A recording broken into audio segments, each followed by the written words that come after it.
Vous écoutez Sur les Tours, le podcast de Genilem avec le soutien de notre partenaire la FIT, Fondation pour l'innovation et la technologie. Pour celles et ceux qui ne connaissent pas la FIT, allez voir leur site internet fondation-fit.ch. Tout comme Genilem, la FIT est dédiée à soutenir celles et ceux qui entreprennent en offrant un cadre propice à l'innovation et à l'audace entrepreneuriale. Dans nos podcasts, vous retrouverez des témoignages authentiques d'entrepreneurs suisses romands, des hommes et des femmes qui, à un moment clé de leur parcours et souvent à répétition, ont choisi de faire les choses autrement. Ils et elles partagent sans détour leur expérience entrepreneuriale, leur vision du business et de la vie. Je m'appelle Cyril Delaval, coach au sein de l'association Genilem, et aujourd'hui, j'ai le plaisir de recevoir Lara Gervais, ingénieure et entrepreneuse passionnée. Lara a fondé Virtuosis, une start-up qui utilise l'intelligence artificielle pour améliorer le bien-être en entreprise grâce à l'analyse de la voix. Sa start-up a notamment été récompensée du prix Microsoft Startup de l'année en 2023. On parle passion, technologie, Startup of EFL et bien-être au travail. Alors, bonjour Lara. Bonjour Cyril. Bienvenue dans ce podcast. Est-ce que tu peux nous dire qui tu es ? Lara Gervais. Lara Gervais, alors je suis une ingénieure de formation, de parents ingénieurs. Rien d'original jusque-là. Une ancienne sportive, même si j'essaye toujours de faire pas mal de sport, c'est pas toujours évident. Quand on fait une start-up, et puis sinon, je dirais une entrepreneur. Ingénieur ? C'était le choix de tes parents ? C'était ton choix ? C'était mon choix, mais après, à quel point c'est influencé par mes parents, je pense qu'ils y sont quand même pour grand-chose. J'ai hésité. Avec médecine, notamment parce que j'étais passionnée par le cerveau. Okay. On m'offrait souvent des livres justement sur le fonctionnement du cerveau, des livres de médecine parfois. Sauf que à la vue du sang, je m'évanouis. Donc, okay. C'est pas des bons médecins. C'est pas trop pour moi. Mais j'ai toujours été passionnée de neurosciences et peut-être que si on m'avait dit qu'on pouvait faire neurosciences sans faire médecine, peut-être que je me serais orientée vers ça. Okay. Mais je me suis dirigée vers l'ingénierie et j'en suis assez contente. Et je me suis vite passionnée pour tout ce qui est programmation, justement juste avant la rentrée, l'EPFL pour commencer les études d'ingénierie. Ok. Et donc tu as commencé l'EPFL quand ? C'était quand ? C'était en 2016. 2016. En quel cursus ? Microtechnique. Et je pense que j'ai choisi microtechnique parce que j'aimais bien justement avoir cette vue assez globale. Donc il y avait la partie programmation. On a eu quand même des cours de biologie, sciences du vivant, tout l'aspect sciences des matériaux. Aussi comprendre, pas seulement faire de la programmation, mais comprendre au niveau électronique comment ça marche derrière en passant par l'assembleur. Et qui est le langage le plus bas niveau, où il y a des additions et des choses comme ça, et à faire des circuits nous-mêmes, des transistors, ensuite comprendre la science des matériaux et la physique derrière, vraiment à avoir une compréhension depuis le système le plus basique que sont des atomes. Et tu savais déjà en commençant l'ingénierie que tu allais monter une start-up ou c'est venu quand ? Alors c'est possible parce qu'une des choses qui m'a attirée à l'EPFL, outre le beau lac Léman, les jolies montagnes et la possibilité de continuer de faire du sport à côté, parce que venant de France, je connaissais le système français avec la classe préparatoire qui est très intense, juste pour préparer des concours. Donc j'ai été attirée par ça, mais aussi par les startups dès le début. Okay. Je lisais aussi plusieurs revues de vulgarisation scientifique. Je voyais l'EPFL mentionné et je voyais aussi des startups dont on parlait, des spin-offs de l'EPFL. Donc ça m'a en partie attirée là-bas et dès la première année, avec des amis, on a travaillé sur un projet de start-up dans le cadre d'un concours. Ok, tu veux nous en dire plus ? Ouais, bien sûr. Donc ça s'appelait My Band. Okay. Et c'était pour permettre justement aux musiciens de se rencontrer pour jouer ensemble, pour faire des jam sessions. Okay. Et donc un peu sous forme Tinder, mais avec des enregistrements vocaux sans photo. Et donc on était un groupe de 4 amis, 4 filles, de l'EPFL, ce qui est rare. et on s'est lancé dedans. Il me semble qu'on a progressé jusqu'en finale et c'était assez sympa. Après tout le monde voulait se concentrer sur les études. Moi, j'avais quand même envie de continuer. Puis j'ai essayé d'apprendre, comment on code une app pour faire ça. Après, je me suis associée avec quelqu'un. Et puis au final, je me suis rendu compte que certes, je joue un peu de musique, je fais un peu de guitare et de piano, mais mon truc, c'est vraiment plus le sport. Et donc, j'avais pas l'impression d'être la bonne personne pour ça. J'avais aussi, justement, avec les autres filles qui ont fait ça, on avait pas mal étudié le business model, que ce soit freemium autour de la pub. Et c'était un peu la période, c'était 2016, c'était un peu la période de transition où le business model basé sur la pub commençait à être de moins en moins intéressant. Donc, plusieurs raisons pour lesquelles ça a été mis un peu de côté, mais après, je me suis lancée sur d'autres projets. Mais il y avait déjà un projet avec la voix. Tu penses que c'est ça qui a posé les bases de Virtuosis? C'est vrai que j'ai jamais associé ce projet à la voix. Parce qu'ensuite, j'ai travaillé sur un autre projet où là, c'était pareil, je devais travailler sur la voix. Ok. Et pour détecter les signaux de détresse dans les EMS. Et donc, c'est un peu une coïncidence, peut-être pas, je sais pas forcément, mais c'est vrai que ça fait le lien. Et ça, c'est là-bas, ce projet-là, pour détecter dans les OMS, tu dirais que c'est le début de Virtuosis? Non, pas du tout. Ok. Pas du tout. Je travaillais dessus avec notamment Sven, avec qui je faisais les études. Qui était à l'origine de l'idée. Donc il y avait une partie détection, analyse au niveau de la voix, et une autre partie avec des capteurs infrarouges pour détecter les chutes. Okay.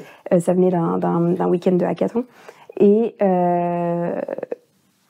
c'était pas non, ce projet s'est arrêté pour plusieurs raisons, et notamment voilà, quand on est étudiant aussi, on se concentre plus sur ses études, mais et aussi parce que à ce moment-là, j'étais pas forcément passionnée par le produit non plus, aussi, je me suis rendu compte. Mais ça s'est arrêté totalement. Et ensuite, j'ai travaillé sur un autre projet de serre automatisée. Cerveau automatisé? Serre pour faire, à la maison pour faire grandir des légumes, pas juste les petites les champignons ou les petites herbes aromatiques, mais vraiment une serre pour faire pousser des salades, des tomates, etc. Et puis après, on était une équipe, notamment une équipe de 3-4 au bout d'un moment, et il y a eu un désaccord dans l'équipe où il y avait justement la personne à l'origine de l'idée du projet qui voulait faire plutôt un modèle B2B. Donc, et c'est ce qu'il a fait en vendant au restaurant notamment. Et les deux autres, on voulait faire plutôt un modèle B2C, parce que c'est vraiment là que c'était révolutionnaire. Et du coup, à partir de ce moment-là, on est un peu partis chacun de son côté. Et puis, un peu plus tard, c'est arrivé à Virtuosis. Mais Virtuosis n'a pas du tout commencé comme ça à l'origine. C'est pas un projet d'études? Au tout départ, non. Au tout départ, en fait, on se réunissait avec des amis. On faisait ça une fois par semaine, une fois toutes les 2 semaines. Et on brainstormait des idées de projets. Ok. Et des idées de projets d'études, des idées de start-up? Start-up, ok. Ouais, des idées de start-up. Ok, mais ça déjà quand même. Hein. Ouais. On brainstormait des projets de start-up, et chaque semaine, on présentait un projet, on faisait un peu la recherche du marché, etc. Et moi, je sais pas pourquoi, mais si, je sais pourquoi, parce que je prenais à l'EPFL. Donc à l'EPFL, chaque semestre, on doit faire un cours de sciences humaines et sociales. Okay. Et j'avais fait, donc j'ai pris des cours de droit, de communication, des choses comme ça. Et il y a un semestre, j'ai pris cours de technologie de ressources humaines. Okay. Et puis un autre semestre, un cours un peu toujours dans tout ce qui est dynamique interpersonnelle. Et je crois que c'est ce qui m'a mis un peu sur la voie de penser, mais tiens, la première idée, c'était notamment pour le recrutement, sur les forums de recrutement. Les entreprises pourraient mettre en place des espèces d'escape game, mais assez simples, avec un casque de réalité virtuelle. Vu que ça se développait pas mal à ce moment-là, c'était un peu la hype, les escape games avec un casque de réalité virtuelle. Et donc je me suis dit, tiens, on peut faire ça. Et on peut analyser un peu les capacités justement les soft skills et les capacités de travailler en équipe des personnes avec l'IA, parce que justement j'avais mentionné, je m'étais assez vite fascinée pour la programmation, au point que en fait en bachelor j'avais voulu changer de microtechnique vers la filière informatique et sciences de l'information. Au final, la responsable du programme d'informatique et sciences de l'information était en vacances pendant le début du semestre. Et donc, j'ai pas pu faire le shift à temps. Mais ça m'intéressait beaucoup que, en fait, j'ai fait 2 bachelors en parallèle, en suivant, je referai pas forcément ça parce que c'est une phase où j'ai vraiment pris beaucoup sur mon sommeil. Et donc j'ai fait les cours dans les 2 endroits, et je me suis beaucoup passionnée pour cette partie software, et notamment fascinée par le pouvoir prédictif de l'IA. Donc c'est-à-dire à partir du moment bon, à cette époque, j'étais un peu plus naïve. Je me disais, à partir du moment où on a les données, je me disais, je suis assez sûre qu'on peut souvent trouver des corrélations et prédire tout ce qu'on veut. Mais en réalité, c'est un peu différent. Par exemple, si on a des données d'un certain type, j'ai pas forcément d'exemple qui me viennent à la tête, mais par exemple des données vidéo et que ce qu'on cherche à prévoir n'a aucune corrélation sur la manière dont on bouge, on va pas réussir à en tirer quelque chose. Mais je me suis passionnée pour ça et donc je me suis dit, sur cette base d'escape game en réalité virtuelle, peut-être qu'on pourrait analyser la voix et peut-être d'autres paramètres pour justement mesurer ces interactions en équipe. Ok. Et de là, les virtuosistes, un virtuosiste, c'est quoi? Pour celles et ceux qui ne connaissent pas. Ouais, alors virtuosiste, bon, de là j'ai pris le cours à l'EPFL justement pour coder des jeux en réalité virtuelle. C'était un petit détour. Et de là, je me suis rendu compte que la logistique des casques réalité virtuelle, c'est pas d'un point de vue business, c'est pas forcément quelque chose de viable. Il y a beaucoup de boîtes qui ont galéré dans le domaine et on n'est pas encore prêt pour ça. Okay. Donc j'ai gardé que la partie software qui est devenue Virtuosis et Virtuosis donc aujourd'hui se spécialise dans l'analyse de la voix, mais au départ ça a été une approche multimodale. Donc analyse de la vidéo, expression faciale, langage corporel, voix et langage, donc voix, tonalité, pour mesurer justement, c'est tout ce qui est pas sexy comme mot, j'ai appris que les gens n'aimaient pas ce mot, mais soft skills, tout ce qui est pas très tangible. En fait, moi ce qui m'intéressait c'est rendre tangible, quelque chose qui est pas du tout tangible. Et ensuite de là, je suis partie vers l'analyse de l'affect. Donc l'affect, c'est comment on se sent. C'est d'un point de vue émotionnel, mais ça va jusqu'à à quel point on est stressé. Et petit à petit, aussi, il y a eu la période du Covid qui est arrivée. Et moi, je me suis aussi avec mon associé Eduardo, qui m'a rejoint plus tard, très intéressée dans la santé, dans le bien-être. Et donc, on voulait faire quelque chose pour aussi qui est vraiment pour le bien-être et la santé. Mais moi, j'avais assez peur du domaine médical, aussi basé sur d'autres expériences. Et au niveau technologique, on voyait pas encore trop de pistes suffisamment validées.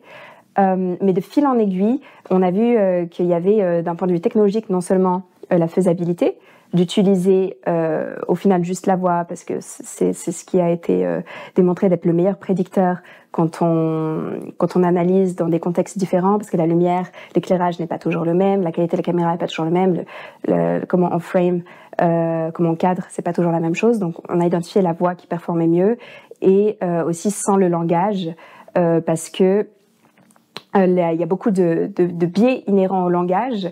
D'une part parce que chacun a un contrôle plus ou moins différent sur les mots qu'on dit, moins sur comment on le dit, et aussi dans les différentes cultures il y a encore plus de biais que sur la tonalité. Donc on s'est concentré sur ce qu'on appelle le paraverbal, donc la tonalité de la voix, tout ce qui est analyse fréquentielle. Et à partir de ça, donc je disais, on est parti vers le bien-être parce on voyait qu'il commençait à y avoir un marché pour ça et c'était un domaine qui nous intéresse. Et donc et en parallèle, Microsoft aussi nous a approchés pour nous demander d'intégrer ce genre de technologie dans Microsoft Teams. Et donc à ce moment-là, il y avait la partie donc analyse de la communication, analyse qu'on a mis sous le chapeau de analyse du bien-être, et ça a pris du temps à intégrer dans Microsoft, mais ça a été notre première solution. Donc l'analyse de la voix pour donner du feedback sur la communication, ce qui est très intéressant notamment d'un point de vue utilisateur pour utiliser l'outil tous les jours.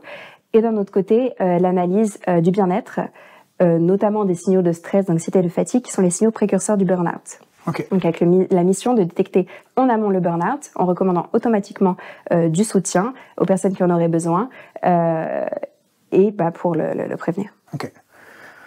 Et donc ça, c'est ce que vous faites aujourd'hui? Ça, c'est ce qu'on fait aujourd'hui, même si aujourd'hui, on a déjà aussi commencé à évoluer ok, alors depuis attends. ça. Parce que j'aimerais juste comprendre... Tu as ce projet au début pour aider un peu les recruteurs à détecter ces soft skills.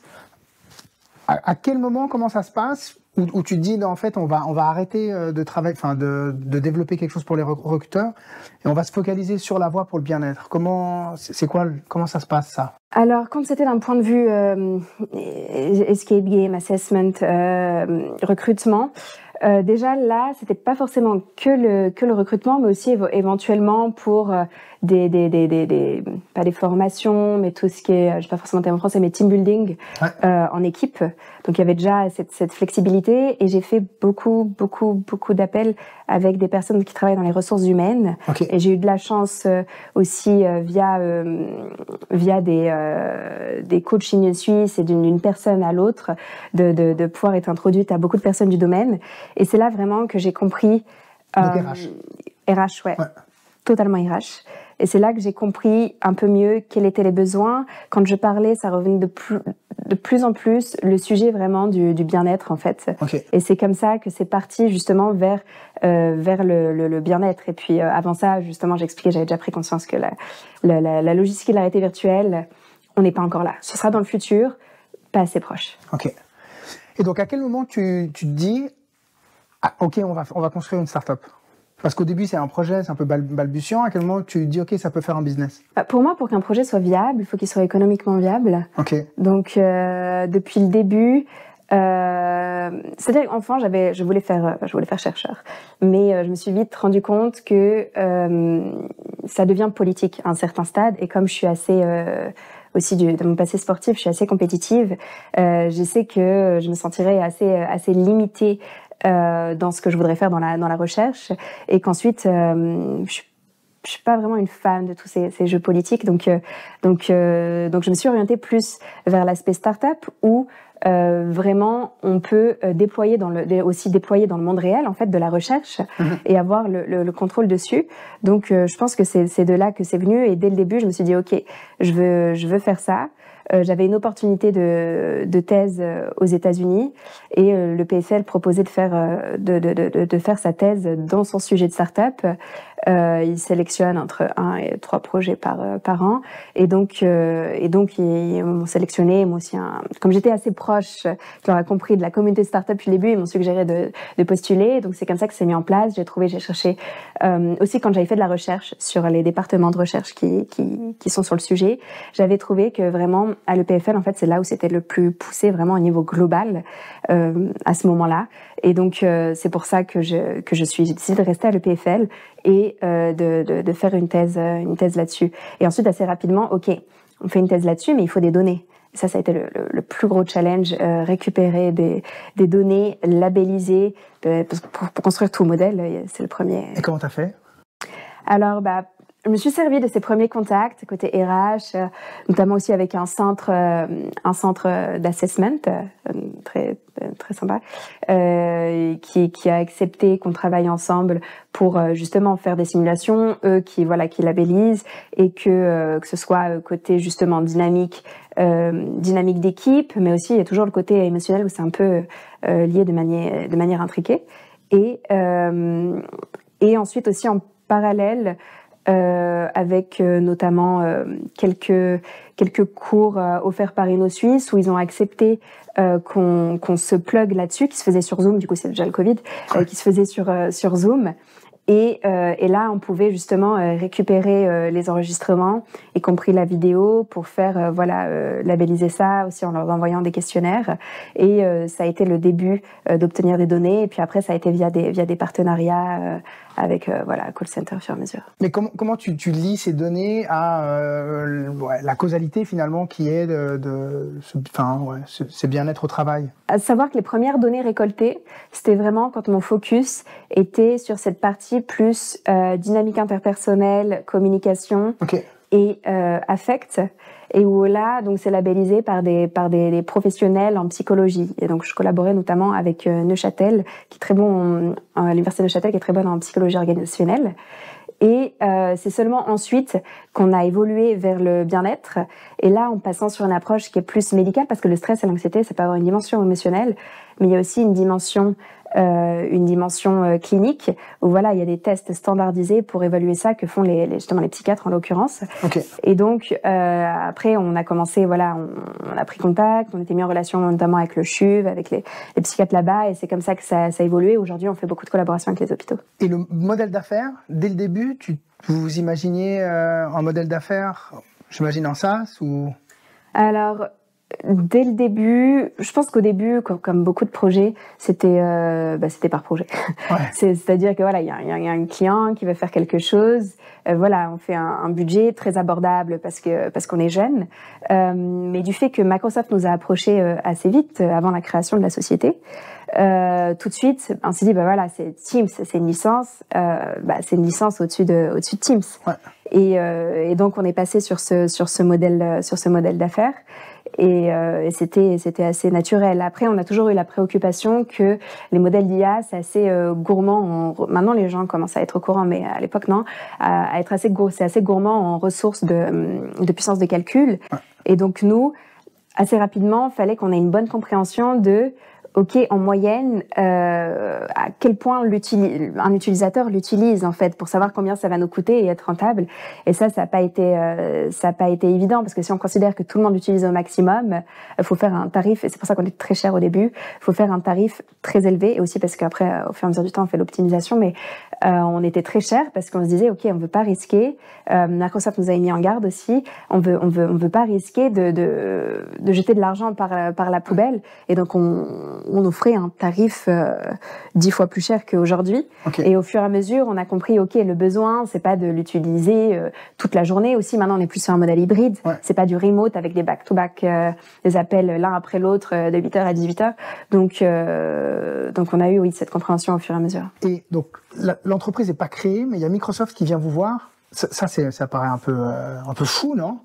Ça se passe comment ? Il y a quelqu'un qui t'appelle, bonjour, je suis John Doe de Microsoft. Non, c'est un peu plus organique, mais c'est-à-dire déjà Microsoft tourne pas mal autour de l'EPFL. Ok. Et Microsoft travaillait déjà avec un entrepreneur avec qui j'avais fait justement ce programme InnoSuisse. On était tous les deux dans le même batch, qui s'appelle Najib, très sympa, qui a très bien réussi. Et dans la cybersécurité. Et lui, en voyant comment ça évolue, il se dit vous devriez trop voir avec Microsoft. Et donc il a envoyé un email à son contact à Microsoft en disant vous devriez checker cette boîte là. Et ensuite assez vite ça les a intéressés, ça a escaladé aussi dans la hiérarchie de Microsoft. Et on a fait quelques meetings, super enthousiastes. On a dit OK, est-ce que vous pouvez intégrer ça d'ici 3 mois? On a dit OK, on va essayer. Ça nous a pris près d'1 an parce qu'il fallait même faire du changement dans le code de Microsoft Teams pour que ça marche, parce que nous, on fait pas juste une méthode typique, ce serait de juste faire un enregistrement du meeting, ensuite faire ce qu'on appelle la diarisation, donc séparer les audios des différentes personnes, mais c'est un modèle, ça introduit déjà un niveau d'erreur, et ensuite de faire tourner nos modèles et de conserver une empreinte vocale de chaque personne pour pouvoir mapper dans l'autre sens les résultats à chaque personne, mais stocker une empreinte vocale, c'est une donnée biométrique, c'est super risqué. Enfin, déjà en tant qu'utilisateur, on ne peut pas faire ça, et nous, on prend des risques aussi. Ouais. Et aussi, c'est de la complexité, ça baisse la performance parce qu'il y a une couche supplémentaire de modèles. Et au final, on a trouvé un moyen où vraiment on récupère l'audio à la source, et aussi on a l'analyse qui est tellement proche de la source qu'on a très peu de risques, de brèches de sécurité. Et aussi où les résultats en fait vraiment restent sur le compte Teams de la personne. Et donc vous avez été élu, je sais pas, que vous avez remporté le prix 2023 Microsoft Switzerland Startup de l'année. Ça c'est quoi? C'est une compétition? C'est eux qui la donnent? Ouais, c'était une belle surprise. Honnêtement, on s'y attendait pas forcément. Donc ça, en fait, j'imagine que c'est comme ça que ça fonctionne. Mais ils nous avaient demandé un peu en avance. Je crois qu'ils nous avaient dit tiens, on vous a shortlisté pour être startup de l'année. Je sais même pas si c'était formulé startup de l'année. Est-ce que vous voulez bien juste répondre à quelques questions un peu plus en détail? Et voilà, et on l'a fait.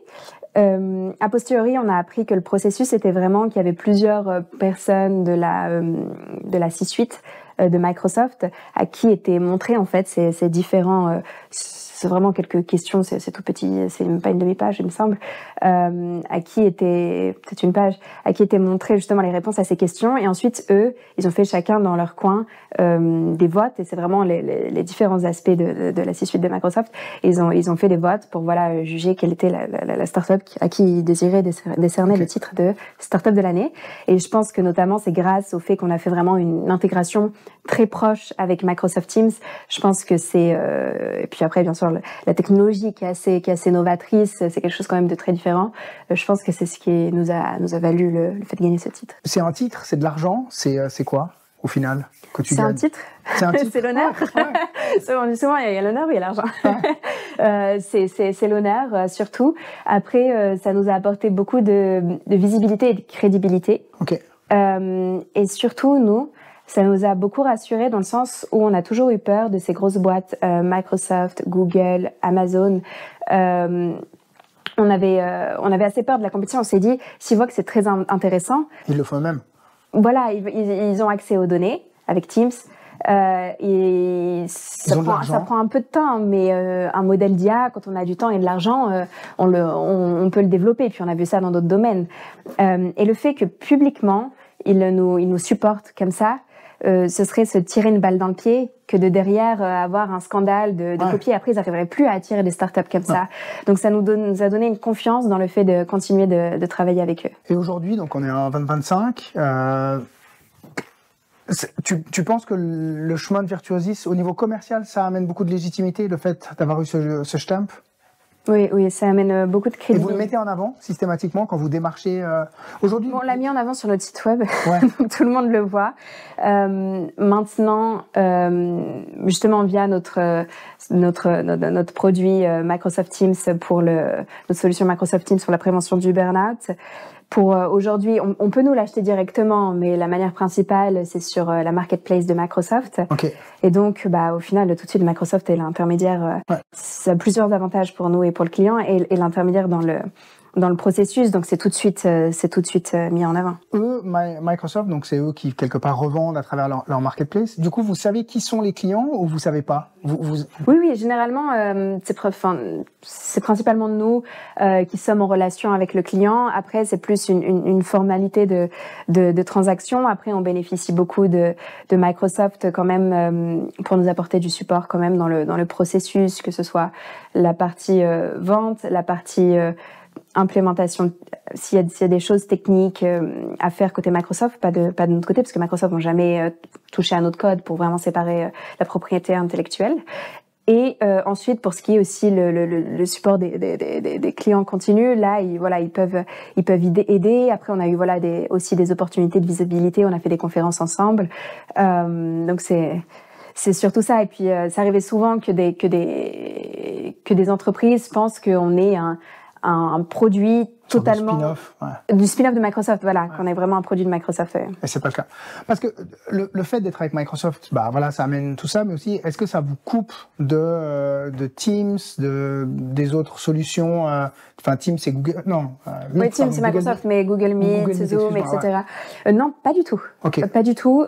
Vous êtes vous pouvez c'est plug and play sur les autres? Tout à fait. Et c'est pas une priorité aujourd'hui, mais en fonction de la demande, on envisage de le faire. Mais simplement, ce qui n'était pas le cas quand Microsoft nous a demandé d'intégrer sur Teams, c'est Microsoft, entre-temps, est devenu quand même assez leader comme plateforme de visio. Et ceux qui en tout cas qui nous contactent le plus et qui ont le plus besoin de notre technologie, c'est souvent des entreprises quand même assez grandes, même si on a des SMI qui directement ajoutent le plugin sur l'AppSource. Et moi, ça me fait vraiment plaisir. Et puis pour moi, ça doit bénéficier à tout le monde.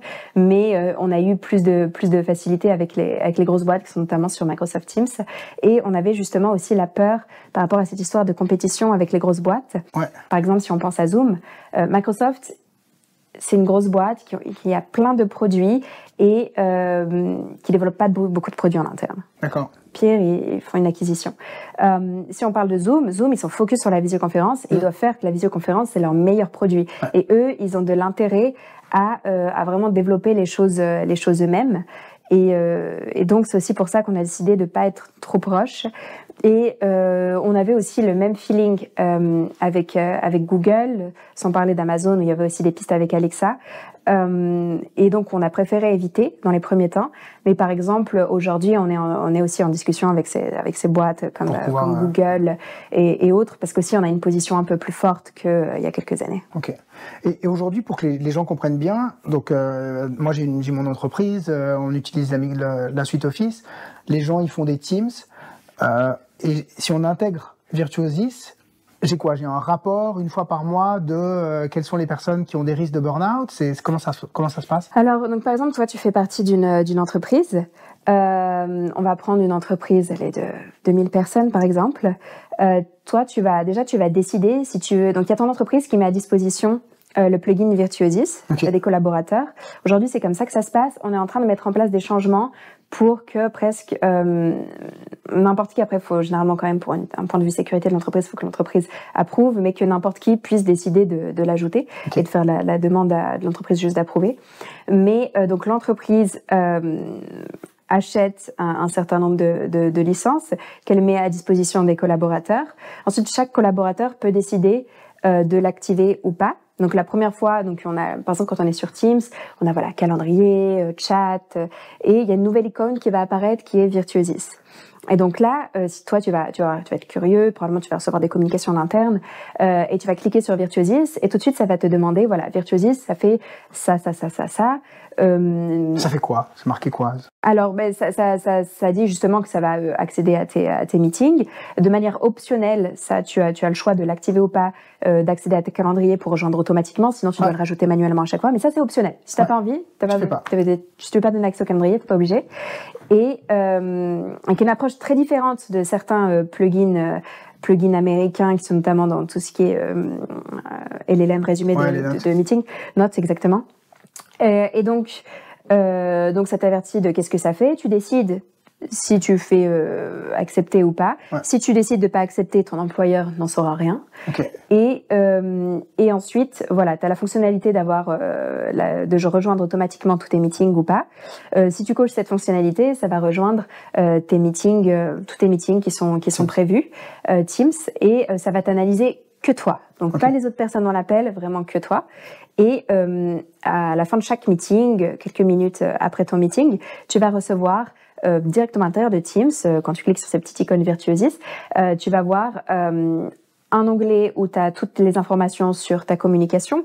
Donc, ce soit, à quel point éventuellement tu as monopolisé la parole, si ton rythme de parole, que ce soit au niveau des pauses ou du débit verbal, à quel point tu as été assertif, positif et pas mal d'informations comme ça. Et ensuite, il y a l'onglet bien-être, où là, c'est vraiment sur aussi les niveaux d'agressivité. Là, tu vas avoir vraiment les niveaux de stress, d'anxiété et de fatigue, pas de choses qui utilisent le terme burn-out. Hein. Et là, tu vas pouvoir suivre l'évolution. Et ensuite, que ce soit côté communication ou côté bien-être, en fonction de ton score, tu as des ressources qui sont automatiquement recommandées, qui sont soit via nos partenaires, soit via ce que l'entreprise a déjà mis en place. Et souvent, il y a déjà beaucoup de choses. Et justement, on est un peu le point central pour mettre toutes ces ressources en commun. Et donc, on va avoir ces recommandations automatiques. Et ensuite, pour l'entreprise, eux, ils vont jamais avoir manager, etc. Vont jamais avoir accès aux données individuelles. Mais s'il y a assez de personnes qui l'utilisent, il va y avoir des données agrégées, toujours en s'assurant, selon justement les principes, on va dire, plus scientifiques d'anonymité, tout en s'assurant que, même si on sélectionne par exemple une très grosse boîte des sous-catégories, que ça préserve l'anonymité. Ouais. Et donc typiquement pour des grosses boîtes, souvent ce qui est intéressant, c'est comparer notamment entre différents, par exemple entre les bureaux de Zurich et les bureaux de Genève. Ah tiens, le management, on est dans le bureau de Zurich et on s'est pas rendu compte qu'à Genève, ça se passait pas bien. Et donc c'est plus ce genre de choses. Mais je vais pas savoir si Delphine de la comptabilité en ce moment. Surtout pas. Ça, je sais pas. Mais Delphine, elle, si elle voit ou Damien, eux, ils peuvent voir s'ils sont à risque et s'ils sont à risque, ils peuvent agir. Tout à fait. Et les gens ont tendance à agir. Souvent, on se dit non, etc. Mais les gens ont tendance à agir parce que souvent, ce qui se passe, c'est que et ça, c'est du feedback qu'on a eu pas mal de personnes, vraiment des personnes qui ont déjà fait des burn-out, où on se dit tiens, c'est juste un peu passager, je finis ce projet, juste un peu stress, voilà exactement. Mais au final, quand on a la data devant soi, on se rend compte que c'est vraiment quelque chose qui dure et qui est pas normal, qui est différent d'habitude. Et quand on a des suggestions, on a tendance à prendre action. Et il y a aussi pas mal d'études qui ont été publiées sur la mesure en tant qu'intervention, même sans parler du fait d'avoir des actions à faire. Donc ça marche. C'est cool. Et je voulais aussi t'entendre sur le fait que aujourd'hui, bon, effectivement, il y a beaucoup de projets entrepreneuriaux, de startups. On entend beaucoup parler d'IA générative, avec tous ces LLM. Vous n'êtes pas là-dedans. C'est pas ça votre solution. Alors non, nous notre cœur, c'est vraiment, donc je mentionnais sur le paraverbal. Même si aujourd'hui on a eu beaucoup de demandes d'intégrer ces LLM, et on va le faire. Okay. Parce que voilà, une dernière évolution que j'ai pas mentionnée, c'est qu'on est parti vers le médical, et donc au-delà de l'analyse de ce qui est classifié comme non médical, du bien-être pour la prévention du burn-out, on est aussi allé vers le domaine médical, donc c'est-à-dire troubles de l'anxiété, de la dépression, et aussi dans la voix, et il y a beaucoup d'études qui le démontrent, pas seulement ici en Suisse. On peut détecter aussi tout ce qui est neurodégénératif comme Parkinson, les problèmes cardiovasculaires, métaboliques, respiratoires. Il y a plus de 25 maladies qu'on peut détecter juste dans ce qu'on appelle les biomarqueurs vocaux en fait. Donc on est parti dans cette direction, on a fait aussi des intégrations dans de la télémédecine, non seulement de la télémédecine basée sur Teams, mais aussi sur d'autres plateformes comme Pexip, qui est un très bon partenaire, qui propose une plateforme très sécurisée et qui travaille avec Microsoft. Hein, okay. Ils sont pas tous. Ils sont en Suisse. Alors c'est une entreprise européenne, listée, mais ils sont très actifs aux États-Unis aussi. Okay. C'est quand même un très gros marché. Et donc via ces déploiements plus vers la télémédecine aussi, on travaille ici à Genève avec la HUG at Home. On a eu beaucoup de demandes sur ce qui est tout ce qui est le classique, transcription, résumé de meeting, etc. Et donc on a commencé à travailler pour justement intégrer ça. Et je pense qu'on nous a demandé, parce qu'on est considéré quand même un partenaire de confiance, et puis on a su faire nos preuves aussi. Donc pour répondre à la question, on intègre ça. Après, on fait pas du tout de R&D sur le sujet, on fait pas de développement. On intègre de manière sécurisée ce genre de modèle. Après, nous aussi, il y a toute une partie, parce qu'il suffit pas de faire tourner des modèles de langage, il y a aussi toute une partie où le son, il y a toute une partie de gérer le son, d'avoir une bonne qualité, etc. Il y a toute cette brique, qui est commune entre ce qu'on fait dans l'analyse de la voix, que je vais catégoriser sous forme de biomarqueurs vocaux, mais aussi la partie communication, et cette partie d'intégrer tout ce qui est... Et donc aujourd'hui, dans vos équipes, il y a autant de gens qui travaillent sur ces biomarqueurs vocaux que des gens qui travaillent sur la qualité des enregistrements, ou c'est ça que tu nous dis? Alors non, il y a non, mais c'est différentes briques, c'est plutôt dans le sens où il y a des parce qu'il y en a beaucoup à faire dans le domaine médical. Donc actuellement, c'est surtout en termes de personnes en interne, c'est surtout au niveau du développement de ces modèles, et parfois faut faire ce qu'on appelle, je sais pas le terme français, mais fine-tuner ces modèles. Donc c'est surtout là où d'ailleurs on recrute activement. Mais la brique vraiment d'avoir un audio de très bonne qualité, ça c'est commun en fait à tous tout ce qu'on peut faire en fait avec la voix. Et puis c'est pas forcément dans un contexte, par exemple un meeting sur Teams, c'est assez clair, mais il y a d'autres contextes où l'audio est beaucoup moins clair, notamment quand c'est des consultations médicales dans un scénario en personne par exemple. Enfin il y a des choses un peu plus complexes. Là il faut les équiper avec des micros, typiquement les médecins. Oui c'est ça. Nous on ne cherche pas à les occuper avec des micros, mais on a des partenariats avec des boîtes qui font ça. qui font ça. Et aussi une boîte qui le fait notamment dans des salles d'opération. Ah ouais. Et par exemple là c'est là où la qualité d'audio est la moins bonne, mais avec qui on travaille justement pour faire cette analyse, non seulement d'un point de vue stress, bien-être, prévention du burn-out, parce que le domaine médical est aussi un domaine très touché par ça, mais aussi que ce soit la partie LLM, et puis après pour ce qui est consultation plus en personne, là on est vraiment dans le support au diagnostic. Aujourd'hui vous êtes combien chez Virtuosis? Alors aujourd'hui on est 9 personnes. Ok. Mais comme je mentionnais, on recrute activement. Comme on a pas mal de demandes et un peu de mal à suivre, mais c'est je pense une très belle période. Vous facturez déjà des clients, hein? Oui. Ok. Vous êtes rentable? Non, c'est-à-dire que pour moi la rentabilité c'est combien d'investissements on a mis depuis le début. Ok. pas seulement combien sort chaque mois et rentre chaque mois. Donc dans ce sens-là, non, on n'est pas rentable. Ok. Et parce que tu nous as dit que tu étais très présente dans la scène startup à l'EPFL. Pourtant, Virtuosis, on n'a pas vu beaucoup vous a pas vu remporter beaucoup de grants à l'époque. Ça, tu veux nous en dire 2 mots? Oui, bien sûr, avec notre approche un peu atypique. C'est-à-dire que... Pourtant, c'est de la tech. C'est ça. La plupart des startups de l'EPFL, c'est un doctorant qui va travailler pendant 4 ans sur la technologie. Et je généralise, c'est pas tout le temps le cas, mais typiquement le prof qui va pousser un peu, parce que si c'est que c'est le créatif, mais qui va pousser pour mettre cette technologie sur le marché. Oui. Et là, ils vont essayer de trouver un cas d'usage de la technologie. Et donc là, il y a déjà beaucoup de publications sur la technologie. Et par contre, il y a rien du tout sur le marché. Et là, il y a plein de possibilités de grants. Beaucoup, plusieurs centaines de milliers assez rapidement. Nous, en revanche, quand du coup j'ai quitté le PFL, on était déjà pour les grants, les subventions, on était déjà sur le marché, donc on n'était plus éligible. C'était plus éligible. Et par contre, pour les choses où les supports aux startups où il y a besoin d'être sur le marché, on n'était quand même pas assez mature. On était vraiment en train de comprendre exactement quand même quelle est notre proposition de valeur. On était encore en train de faire l'intégration dans Teams, donc c'était pas assez. Et après, d'un point de vue technologie, moi je voulais rester flexible, surtout en ayant été dans la scène startup pendant longtemps, et aussi en ayant eu une expérience dans une scale-up dans la Silicon Valley.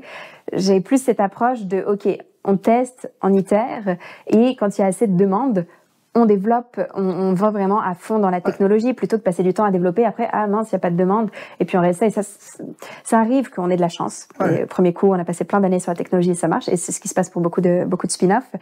Mais quand on a la chance d'être flexible et dès le début d'avoir l'ambition d'aller sur le marché, je pense que c'est plus intéressant de vraiment trouver, de partir plus de la problématique et d'apporter une solution. Après, en ayant tant une deep tech, on peut pas non plus faire, OK, je veux répondre à cette problématique, quelle est la meilleure solution, peu importe la solution. Donc, c'est un peu un entre-deux. Et ce qui fait que d'un point de vue deep tech, on voulait pas trop s'engager dans la technologie. À l'époque, même si voilà, il y avait déjà une base.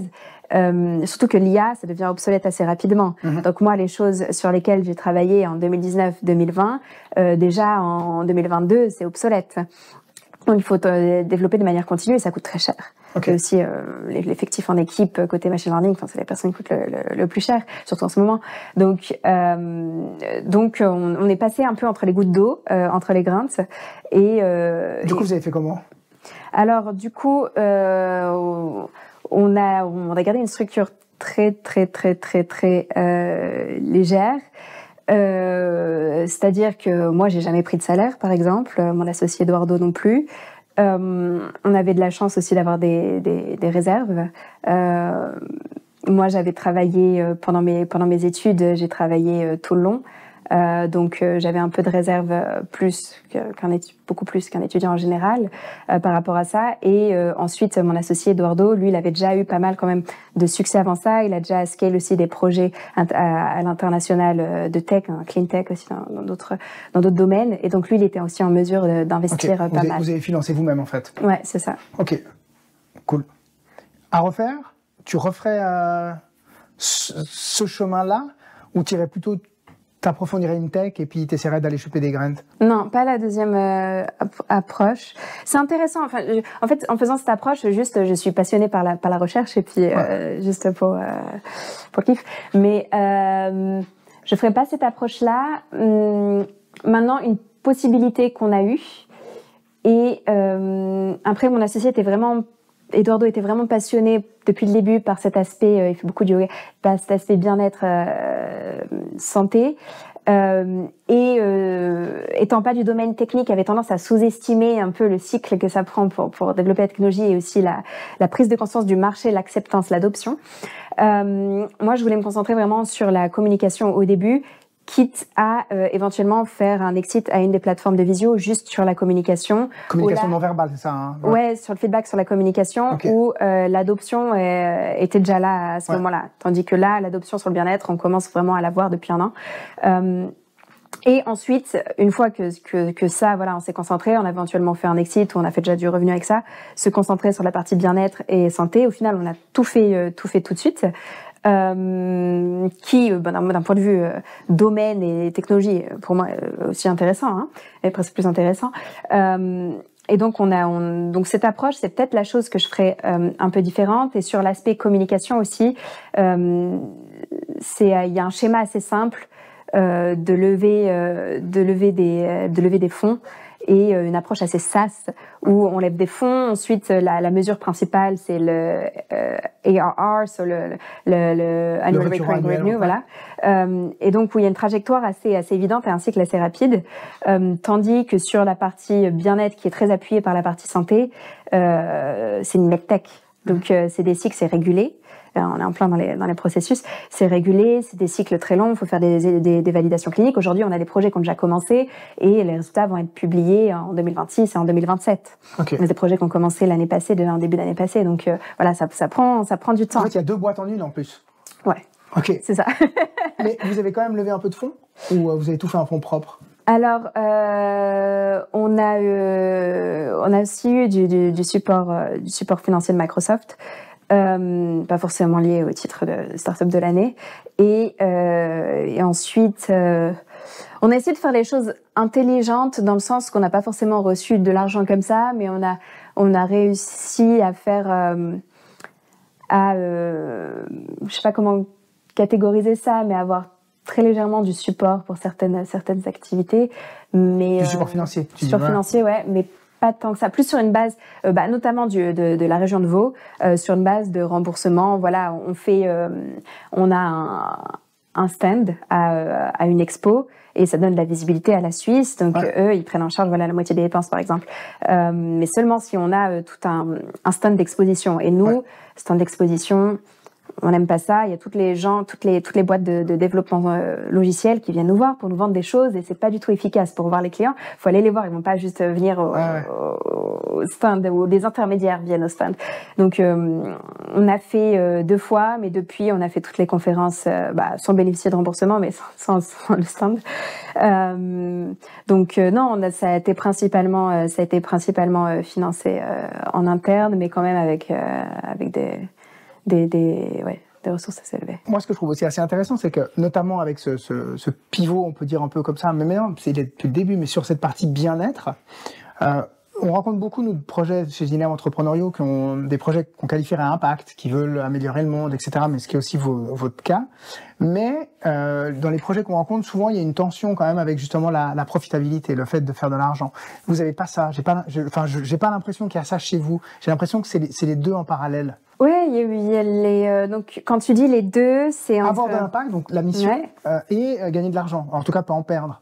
Ouais, pour moi, c'est vraiment essentiel que je disais que ce soit sustainable, parce qu'on dit sustainability, souvent on pense à l'environnement, mais il y a le sustainability aussi côté faut qu'il y ait plus d'argent qui rentre que d'argent qui sorte. Hein. C'est ça, et je pense que c'est un sujet sur lequel on a été bon de faire les choses de manière intelligente. Aussi, par exemple, pour la R&D, on collabore avec beaucoup d'universités, parce qu'on n'a jamais eu vocation à monter un centre de recherche, en fait. Et moi, je crois pas mal en tout ce qui est open science. Et je pense que ça a été, c'est beaucoup moins lourd économiquement. Sinon, pour faire ce qu'on a fait, je pense que l'équivalent en termes d'IP, de base de données, etc., c'est vraiment facilement plus d'une dizaine de millions d'investissements. Ouais. Et donc, je pense que ça nous permet d'avoir moins cette tension. Et encore aujourd'hui, il y a pas mal de choses qu'on fait où on arrive à être payé pour le faire, plutôt que dépenser pour le faire. Donc, je vais citer 2 exemples pour ça. Il y a un exemple... il y a beaucoup de boîtes qui font du sponsoring. Même des petites boîtes à un niveau plus bas qui font du sponsoring. Ou par exemple, quand j'étais... par exemple, plus tôt cette année, j'étais speaker sur un panel OF. Mais on reçoit tellement de boîtes qui nous contactent où il faut payer 10 000, 20 000 pour juste faire un petit talk de 15 minutes. Et nous, on n'a jamais payé pour quoi que ce soit là-dessus. On n'a jamais payé d'agence de presse. On n'a jamais engagé quelques dépenses que ce soit dans ce domaine. Et je vois beaucoup de boîtes qui dépensent pas mal. Mais en revanche, ça nous est arrivé plusieurs fois, même assez souvent maintenant, qu'on nous demande de faire des workshops sur l'IA, ou même de présenter lors d'événements, mais surtout, en l'occurrence, des workshops assez poussés sur l'IA. Et donc, plutôt qu'être une source de dépenses, c'est une source de revenus. Et pareil pour tout ce qui est, un autre exemple, c'est tout ce qui est études cliniques. Ça coûte très cher, ça prend du temps. J'ai mentionné les horizons 2024, 2027, c'est typiquement la durée d'une étude. Et typiquement, ça, par étude, ça a tendance à coûter à peu près 2 millions par étude. Et juste pour la preuve clinique. Ensuite, il faut faire des preuves économiques, etc. pour être remboursé. C'est un autre sujet. Mais nous, on arrive à faire en sorte d'avoir ça à financer et même d'être indemnisé pour la partie de l'équipe qui travaille sur cette recherche. Ok, et donc vous trouvez des clients qui sont prêts à payer pour vous. C'est-à-dire que non seulement c'est pas vous qui le payez, mais en plus on vous paye. Alors c'est ça dépend du cadre. Soit on nous paye, soit on fait ça dans un pays et il y a les fonds publics qui contribuent. Après nous en échange, on fait quelque chose qui est vraiment de l'open science, donc on garde pas tout pour nous. D'accord. Et ça, tu dirais que c'est Tu penses que ça vient de ton passé on n'a pas beaucoup évoqué, mais ton passé de sportive haut niveau? Parce que l'argent, on peut le mesurer un peu plus facilement que l'impact, souvent. Tu penses qu'il y a ça, il y a le fait d'aller chercher de la rentabilité, je pense que je sais pas par rapport à comment j'ai grandi, mais je pense que j'ai une approche très frugale et mon associé Eduardo pareil. Okay. Donc, quand je vois ce qu'on arrive à faire avec très très peu, et que je vois d'autres boîtes, surtout quand on est dans la mentalité startup. Donc, dès les premiers jours, on est référencé sur le site EPFL Startup. On a plein de VC qui nous contactent. C'est pas que c'est facile, mais surtout pendant la bulle en 2021, selon les conditions qu'on aimerait accepter, etc. Mais c'est plus ou moins facile de lever de l'argent. Et après, c'est facile de se dire, ah tiens, je prends le bureau, je recrute toute une équipe, etc. Avant même de démontrer qu'il y a un business model viable. Et quand on vient, je prends l'exemple de ce que je connais, quand on vient de l'EPFL, il y a même pas mal de personnes qui font des startups qui sont pas du tout deep tech. Et comme il y a cette facilité de lever de l'argent qui monte la boîte comme une boîte deep tech, donc c'est-à-dire en engageant beaucoup de dépenses avant de voir une rentabilité. Donc nous, on est resté très très très léger quand on nous demande quel est votre burn rate. C'est typiquement une question de donc combien d'argent vous brûlez par mois? Exactement, merci. C'est surtout par des investisseurs de capital risque qui demandent ça, mais aussi dans d'autres occasions nous demandent. Et là, à chaque fois, ils sont très surpris parce que c'est très très très faible parce qu'on a limité les coûts au maximum. Et puis par exemple, quand il y a une nouvelle licence, ça se joue sur les petites choses. Une nouvelle licence à payer pour un software, on fait attention. Est-ce qu'on pourrait pas utiliser plutôt une autre solution? Et sur toutes ces petites choses-là, on fait très très très attention. Et après, on se concentre vraiment en termes de dépenses. Nous, c'est totalement concentré sur l'équipe, mais en gardant vraiment l'équipe vraiment au minimum possible en termes d'effectifs. Je pense l'aspect sportif, pour revenir à ta question, je pense que c'est vraiment la partie plus d'être compétitive et aussi moi je faisais du sport-études tout en ayant un cursus d'école normal, donc pas allégé. Ouais. Et ce qui fait que par exemple j'étais à l'école jusqu'à on va prendre le collège peut-être, donc quand j'avais à peu près 12-13 ans. Tu faisais quoi comme sport? Gymnastique rythmique. Ok. Et donc j'étais à l'école de 8h à 16-18 heures parce que je faisais option latin, option grec, option allemand, espagnol, option sport comme si je faisais pas assez de sport. Bref, option théâtre en anglais. Toutes les options possibles, je prenais. Et pourquoi? Curieuse. Je suis curieuse. Ouais. Tout simplement. Okay. Et donc, si on me dit, toi, tu peux prendre le latin, je le prends. Et justement, au diplôme du bac, on m'a dit, voilà, t'as trop d'options, lesquelles tu veux prendre, tu veux garder. Et donc, ce qui faisait que j'avais tendance à finir même à 18 heures. Ouais. Donc, là, je suis plusieurs jours par semaine. Et après, donc, j'arrivais en retard à l'entraînement, qui normalement commençait beaucoup plus tôt. Et au final, je sortais de l'entraînement, il était Il devait être près de 21h. Le train de rentrer chez moi, il est 22h. Ensuite, il faut manger. Et ensuite, en théorie, il faut faire les devoirs. Et ensuite, le matin, comme j'habitais pas à côté, il fallait que je me lève à 6h30. Quand on a un enfant, on a quand même besoin de sommeil. Aujourd'hui, j'ai besoin de 9h. À l'époque, je dormais pas assez. Et donc, j'ai dû apprendre à jongler, à avoir un emploi du temps qui est plus grand que la capacité que j'ai dans une journée à faire typiquement mes devoirs en parallèle d'autres cours. Et je pense que ça m'a beaucoup bénéficié aujourd'hui d'être capable d'accumuler beaucoup de capacités de travail. Aussi la partie gestion du stress. C'est quand même assez stressant quand on fait beaucoup de compétitions. Surtout, je trouve ça, pour avoir fait d'autres sports que j'ai pas mal poussé plus tard, parce que quand on est compétitif, on veut toujours faire le meilleur, on fait ça partout, je pense. Mais dans un sport comme gymnastique rythmique ou un sport comme, je pense, patinage artistique ou des sports comme ça, on a une chorégraphie qu'on fait. Par exemple, nous, on a un engin, on lance un cerceau, on fait plusieurs pirouettes. Ensuite, il faut rattraper le cerceau, il faut qu'il retombe au bon endroit. Et à la moindre erreur, c'est énorme pénalité. Ouais. Et presque, on peut passer de la première à la dernière place si on fait tomber le cerceau par terre et qu'il sort, par exemple. C'est beaucoup de stress. Et je pense que ça m'a aidé à gérer ça. Après, pour la profitabilité, non, je pense que c'est pas forcément. Aujourd'hui, si on monitore ta voix, tout va bien? Bah, moi, je la monitor à chaque appel sur Teams. Okay. donc je vois. Il y a beaucoup de charges, on l'entend.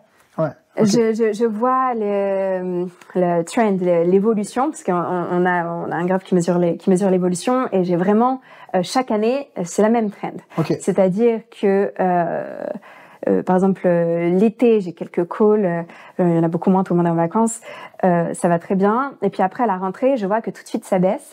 Et puis pareil, à peu près à la période vers mars, mai, où il y a aussi beaucoup de conférences, et du coup, il faut jongler ou être là en personne, et ensuite aussi être capable de follow-up avec tout ce qui est client, etc. Et ben là, je vois aussi que ça baisse, okay. Ça baisse un peu, mais ça va, je suis pas trop mal. Et 9 heures par nuit alors? Tu dors 9 heures par nuit? Pas en ce moment, mais mais c'est ce dont j'ai besoin. Mais j'essaye de dormir 8 heures par nuit. Comment tu sais que c'est ce dont tu as besoin? Bah, quand je dors 9 heures par nuit, je me réveille sans réveil. Ok. Ça marche. Simplement, et après, bon, je continue de faire quand même pas mal de sport, et quand je fais du sport, j'ai besoin plutôt de 10 heures, et puis quand je fais pas de sport, je peux me contenter de 8. Mais Et t'arrives à bloquer comme ça dans ton agenda des moments pour faire du sport, ou c'est dès que t'as une minute entre deux trucs, Ah non, c'est dans mon agenda, partagé, okay. Ça bloque un créneau au même titre que les rendez-vous, et j'ai tous les jours un créneau de sport. Qu'est-ce que tu fais comme c'est moins intéressant aujourd'hui. Aujourd'hui, je fais juste du fitness, parce que c'est beaucoup plus flexible. Ouais. Je pense que je passe presque la moitié de mon temps à voyager, donc c'est beaucoup plus facile de faire partout. J'aimerais bien reprendre d'autres sports. Après la gym, moi j'ai fait de la danse classique, mais comme c'est assez proche de la gymnastique rythmique, on m'a vite pris au conservatoire et je voulais pas retomber dans ce cycle. Après j'ai fait du volley. Je me suis fracturé l'équivalent de cet os-là au pied qui est toujours fracturé aujourd'hui, donc je peux pas faire trop de choses qui sautent. Et ensuite je fais de l'escalade. Ensuite je me suis intéressée aussi aux arts martiaux, et notamment au jiu-jitsu. Et le jiu-jitsu est un des sports que j'aimerais bien reprendre. Et sinon, je fais de temps à autre de l'escalade, toujours. Ok, cool. Ou courir, du tennis, voilà. Si aujourd'hui, toi, Lara, tu pouvais retourner voir Lara qui démarre le PFL et qui se dit « Ouais, je vais m'intéresser aux startups, je vais m'intéresser à tout ça », ça serait quoi ton conseil? Tu lui donnerais quoi comme conseil? Ça dépend chaque personnalité. Un conseil pour moi plus jeune ou pour quelqu'un qui serait à ma place? Pour toi plus jeune déjà. Pour moi plus jeune, je changerais rien. Ouais. C'est-à-dire que j'ai eu une évolution assez intéressante, dans le sens où quand j'étais en première année par exemple à l'EPFL, c'est le point que tu mentionnes, j'avais souvent des périodes d'ennui. Ça peut paraître surprenant, mais j'avais beaucoup de périodes d'ennui, je savais pas quoi faire. Et ça a très vite changé parce que je me suis lancée dans des projets sur le côté, après comme je mentionnais un peu de bachelor en même temps, et là ça a été l'opposé. Et souvent je repense à cette période où je m'ennuyais, et c'est beau de s'ennuyer, ça fait venir des idées. Non, je changerais rien du tout. La seule chose, et ça c'est plus adressé à d'autres personnes, c'est-à-dire que j'ai déjà eu des personnes qui, pas qui avaient de l'envie parce que ça a une connotation négative, mais qui me disaient « Tiens, j'aimerais bien faire comme toi ». Et au final, à qui ça convient pas du tout, qui sont des personnes qui sont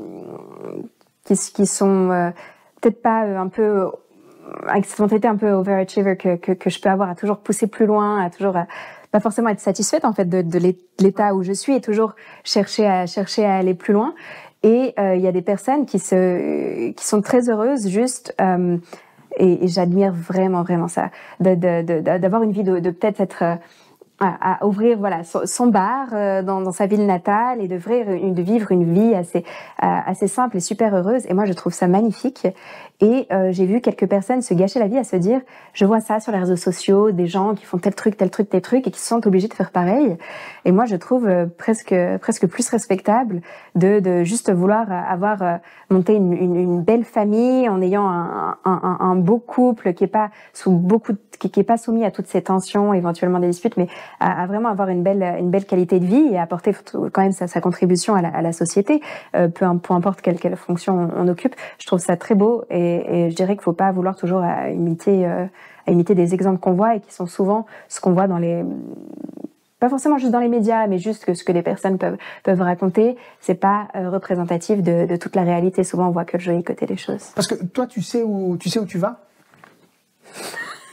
Ça, ce serait beau de savoir où on va. J'ai une direction dans laquelle je vais. Ouais. Je pense que le chemin est très beau. Okay. Maintenant, j'ai pas un endroit où je vais arriver. J'ai des plans à court, moyen, long terme. Et notamment vraiment ce but de vraiment démocratiser l'utilisation des biomarqueurs vocaux au même titre qu'aujourd'hui on pourrait prescrire une prise sanguine, qu'on peut prescrire un scanner, vraiment que de démocratiser l'utilisation de ces biomarqueurs vocaux qui sont cliniquement validés, qui performent assez souvent même mieux que des tests utilisés. Par exemple pour le Covid, on a le test antigénique. Au niveau de ce qui est la J'ai toujours eu un problème entre sensitivité et spécificité, et j'ai toujours mélangé les deux. On t'en voudra pas. Au niveau de, c'est vraiment, c'est un concept qui veut pas rentrer dans ma tête parce que je suis habituée, ça c'est les mesures en médecine, et moi je suis habituée aux mesures, qu'est-ce que tu veux nous dire? Côté IA, qui sont des mesures d'autres termes. Mais en gros, la voix, sur un certain nombre d'aspects pour la détection du Covid, ça performe mieux que d'aller se faire le test antigénique. Et puis dans plein de domaines c'est pareil. Et donc il n'y a pas besoin d'avoir du matériel, il n'y a pas besoin d'y dédier du temps. On peut le faire souvent. En soft, toujours bon. Exactement. Okay.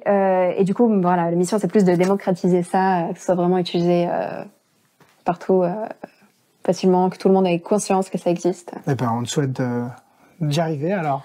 Merci. En tout cas, merci beaucoup pour ton partage. Merci à toi. Et bonne suite alors.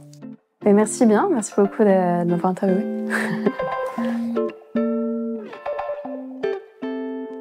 Nous avons terminé cet épisode avec Clara Gervais. Ce qui m'a particulièrement marqué, c'est sa capacité à rester fidèle à sa vision, tout en restant flexible et pragmatique. Elle nous montre qu'il n'y a pas de recette miracle en entrepreneuriat, mais qu'il faut être prêt à évoluer, à apprendre de ses erreurs et toujours chercher des solutions aux problèmes qui se présentent. Lara a prouvé que même en partant de zéro, il est possible de créer un produit qui répond à un vrai besoin et de le faire avec passion et détermination. Pour les entrepreneuses et les entrepreneurs qui nous écoutent, je retiens cette leçon. Ne soyez pas paralysés par les obstacles. Allez-y, étape par étape, faites preuve de persévérance et surtout, écoutez les besoins du marché. Lara nous rappelle aussi qu'il est essentiel de bien s'entourer dès le début, que ce soit pour obtenir des conseils précieux ou pour tester ses idées auprès des bons partenaires. Elle nous montre que les bonnes collaborations peuvent transformer un projet en succès. Un autre aspect que j'admire personnellement chez Lara, c'est sa grande curiosité, sa soif d'apprendre. De ses études à l'EPFL à ses multiples pivots, elle n'a jamais cessé d'explorer des nouvelles pistes, de se remettre en question. Cette capacité à se renouveler constamment est un atout selon moi majeur pour toutes les entrepreneuses et les entrepreneurs. Et cela s'accompagne d'une discipline qu'elle a visiblement acquise pendant ses années de sport, de haut niveau, une discipline qui l'aide à structurer son travail, à gérer le stress et à ne jamais perdre de vue ses objectifs. Enfin, Lara incarne parfaitement l'idée de suivre sa propre voie. Elle a su écouter son instinct, prendre des décisions audacieuses pour créer un projet qui lui ressemble, tout en restant fidèle à ses valeurs. C'est un excellent rappel pour nous tous que parfois la clé du succès réside dans la capacité à ne pas suivre aveuglément les attentes des autres, mais à forger son propre chemin. Et si cet épisode vous a inspiré, n'hésitez pas à le partager avec vos collègues, vos amis, entrepreneurs ou pas, et évidemment à vous abonner à la newsletter de Genilem pour rester informé de l'entrepreneuriat dans nos régions. Merci pour votre écoute, à bientôt pour un prochain podcast de Sans Détour, je vous embrasse, salut.